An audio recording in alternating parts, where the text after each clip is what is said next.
Bismillahirrahmanirrahim. Assalamualaikum warahmatullahi wabarakatuh. Alhamdulillahirrahmanirrahim. Pada kesempatan kali ini bertemu kembali dengan Ustazah Yasri, pengaku belajar.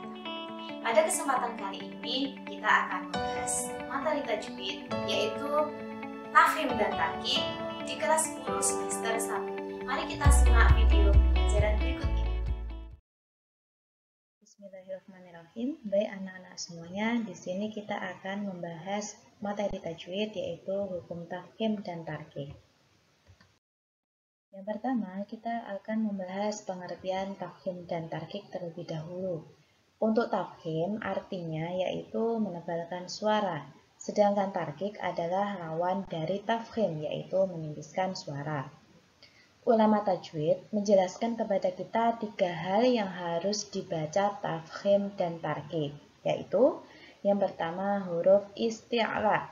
Untuk huruf isti'la di sini ada huruf kha, kemudian huruf shad, huruf dhad, huruf ain, huruf ta, huruf qaf dan huruf dha. Semua huruf isti'la harus dibaca tafhim atau tebal dengan 2 tingkatan. Artinya yang tingkatan pertama yang harus dibaca tafkhim yang kuat, yakni ketika sedang berharokat fathah atau dhammah. Dan ketika sukun jika sebelumnya berharokat fathah atau dhammah. Contohnya yaqbidu, khairun. Ya, di sini huruf isti'lanya yaitu berupa huruf dhad yang berharokat dhammah. Kemudian yang kedua, khairun. Di sini huruf isti'lanya berupa huruf kha yang sedang berharokat fathah. Kemudian yang kedua adalah tingkatan tafkhim yang lebih ringan, yakni ketika berharokat kasroh atau ketika sukun dengan huruf sebelumnya berharokat kasroh. Untuk contohnya di sini ada 2, yaitu yang pertama tinin. Yang kedua, sihriyan. Kita bahas terlebih dahulu untuk yang tinin ya. Di sini ada huruf isti'la berupa huruf ta yang berharokat kasroh. Kemudian sihriyan ya. Di sini ada huruf kha ya. Huruf kha yang sedang berharokat sukun dengan huruf setelahnya berharokat kasroh. Di sini huruf kha berharokat sukun, kemudian huruf setelahnya huruf ra yang sedang berharokat kasroh. Selanjutnya, huruf ra. Jadi yang pertama huruf isti'la, yang kedua huruf ra. Huruf ra ini ada 2 keadaan. Yang pertama harus dibaca tafkhim apabila keadaannya sebagai berikut. Yang pertama, ketika berharokat dhammah. Ya, jadi sini huruf ra ketika berharokat dhammah maka harus dibaca tafkhim atau tebal. Contohnya ajrun ghairu mamnun ya, di sini sudah jelas huruf ra-nya ajrun ghairu ra-nya di sini huruf ra berharokat dhammah, maka huruf ra harus dibaca tafkhim. Kemudian yang kedua, huruf ra sukun sebelumnya berharokat fathah ya, jadi huruf ra sebelumnya berharokat fathah. Contohnya mardiyah ya, di sini huruf ra sukun sebelumnya ada huruf mim berharokat fathah. Selanjutnya huruf ra sukun sebelumnya huruf berharokat dhammah ya. Contohnya furqanun, di sini ada huruf ra sukun sebelumnya ada huruf fa berharokat dhammah. Kemudian selanjutnya huruf ra sukun sebelumnya hamzah wasol. Contohnya irji'i ya, di sini ada ra sukun sebelumnya ada hamzah wasol di awal kalimat ya. Irji'i, maka huruf ra-nya harus dibaca tafkhim. Kemudian selanjutnya huruf ra sukun sebelumnya huruf berharokat kasroh dan sesudahnya huruf isti'la tidak berharokat kasroh serta berada dalam satu kalimat. Contohnya qirtasun ya, di sini ada huruf ra sukun ya, huruf ra sukun sebelumnya ada huruf qaf yang berharokat kasroh dan setelahnya itu huruf isti'la ya, di sini huruf isti'nya huruf ta dan huruf isti'lanya itu tidak berharokat kasroh serta dalam satu kalimat. Contohnya qirtasun. Selanjutnya ya, tadi huruf ro itu ada yang dibaca tafkhim, kemudian yang di sini huruf ro yang dibaca tarkik atau tipis. Ro dibaca tarkik atau tipis apabila keadaannya sebagai berikut. Yang pertama, huruf ro berharokat kasroh ya. Jadi huruf ro-nya berharokat kasroh maka harus dibaca tarkik. Contohnya tajari, kemudian rihlata ya. Di sini tajari huruf ro-nya berharokat kasroh, kemudian rihlata huruf ro-nya juga berharokat kasroh. Yang kedua, huruf ro sukun karena waqaf sebelumnya huruf kasroh atau ya sukun. Contohnya jami'um muntasir ya. Di sini huruf ro ya. Huruf ro karena waqaf sebelumnya ada huruf shad yang berharokat kasroh. Nah, contoh yang pertama. Kemudian contoh yang kedua, hatta zurtumul maqabir. Hatta zurtumul maqabir. Di sini huruf ro al maqabir, huruf ro-nya karena waqaf. Kemudian huruf ro-nya ini sebelumnya ada huruf yang berharokat kasroh. Al-maqabir, jadi dibaca tarkik atau tipis. Kemudian contoh selanjutnya, yauma idil la khabir. Ya, di sini huruf ro juga yang terakhir ini, huruf terakhir ini ada huruf ro karena waqaf. Sebelumnya ada ya sukun. Maka huruf ro-nya juga dibaca tarkik atau tipis. Contoh selanjutnya, khabirum basir, juga ini huruf ro yang terakhir karena waqaf ini sebelumnya ada ya sukun maka ro-nya juga dibaca tarkik atau tipis. Dan contoh yang terakhir khairun ya, huruf ro-nya ini juga karena waqaf maka untuk ro-nya ini juga dibaca tarkik atau tipis karena sebelumnya ada huruf ya sukun. Selanjutnya yaitu ro sukun karena waqaf sebelumnya bukan huruf isti'la dan sebelumnya didahului oleh kasroh. Contohnya dzikri ya. Di sini ada huruf ro ya. Huruf ro karena waqaf sebelumnya bukan huruf isti'la. Di sini ada huruf kaf. Huruf kaf itu bukan termasuk huruf isti'la dan sebelum huruf kaf ini sebelumnya didahului oleh huruf yang berharokat kasroh ya. Di sini huruf pegalnya berharokat kasroh. Selanjutnya ya, tadi huruf ro dibaca tafkhim, dibaca tarkik ya. Kemudian di sini ro boleh dibaca tafkhim atau tarkik. Jadi salah satu boleh dibaca tebal atau tipis. Yang pertama, ro sukun sebelum berharokat kasroh dan sesudahnya huruf isti'la berharokat kasroh. Contohnya firqin ya. Di sini ada huruf ro ya, huruf ro sukun. Sebelumnya ada huruf berharokat kasroh yaitu huruf fa dan sesudahnya huruf isti'la berharokat kasroh. Huruf isti'la-nya di sini berupa huruf qaf. Maka huruf ro-nya boleh dibaca tafkhim atau tarkik. Contohnya firqin ya.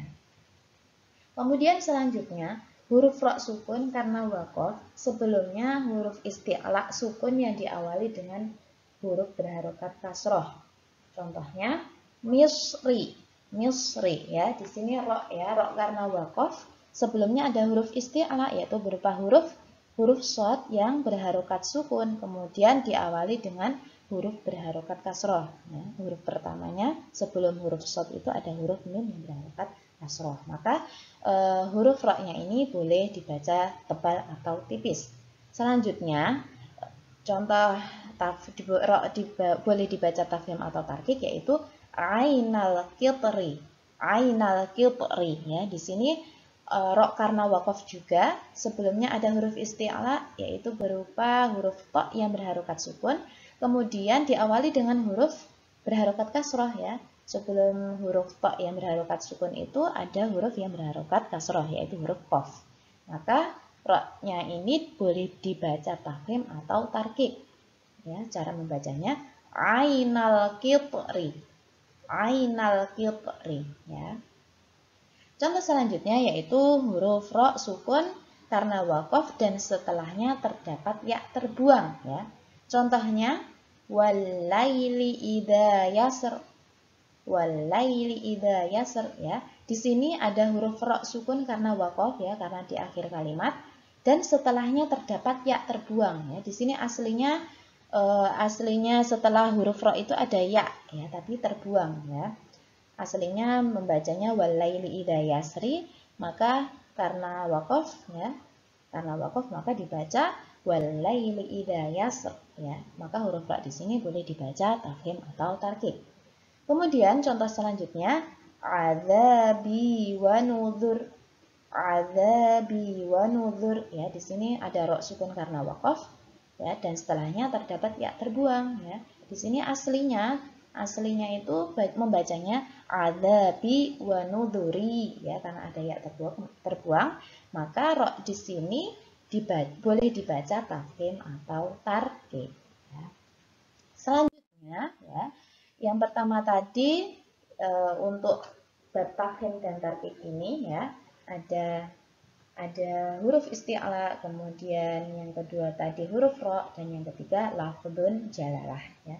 Apa yang dimaksud dengan lafadz jalalah ya? Jadi lafadz jalalah yaitu kalimat Allahu ya, atau lafadz Allahu yang artinya, arti dari jalalah adalah kebesaran atau keagungan ya. Jadi lafadz ini sangat banyak tercantum di dalam Al-Qur'an, dan cara membacanya ada dua ya, yakni tafkhim atau tarkik, dibaca tebal atau tipis ya. Kemudian di sini lafadz jalalah dibaca tafkhim atau dibaca tebal apabila keadaannya sebagai berikut. Yang pertama, ketika di awal susunan kalimat atau disebut mubtada ya, setelah istilah tata bahasa Arab ya. Jadi lafadz Allah ini berada di awal kalimat. Contohnya Allahu la ilaha illa huwal hayyul qayyum ya. Di sini surat Al-Baqarah terdapat lafadz Allah itu berada di awal kalimat ya. Allahu. Jadi di sini lafadz jalalahnya harus dibaca tafkhim atau tebal. Kemudian contoh kedua, Allahu nurus samawati wal ard. Ya, di sini di surat An-Nur juga terdapat lafadz jalalah tadi berada di awal kalimat. Maka untuk lafadz Allahu ini harus dibaca tafkhim atau tebal ya. Selanjutnya yang kedua, lafadz jalalah berada setelah huruf berharokat fathah. Contohnya Qul huwallahu ahad ya. Contoh di sini surat Al-Ikhlas ya. Ada lafadz Allahu di situ sebelumnya ada huruf waw yang berharokat fathah, maka harus dibaca tafkhim ya. Contohnya Qul huwallahu ahad. Qul huwallahu ahad. Huwallahu ahad ya. Jadi di sini lafadz Allahnya harus dibaca tebal ya. Selanjutnya, apabila lafadz jalalah berada setelah huruf berharokat dhammah ya. Jadi lafadz jalalah ini terletak setelah huruf berharokat dhammah. Contohnya Muhammadur Rasulullah. Rasulullah ya. Sebelum lafadz Allah ada huruf lam yang berharokat dhammah, maka lafadz Allah wajib dibaca tafkhim atau tebal. Contoh yang kedua, narullahil muqadah ya. Narullahil muqadah ya. Di sini ada lafadz Allah yang sebelumnya ada huruf ro yang berharokat dhammah, maka wajib dibaca tebal ya.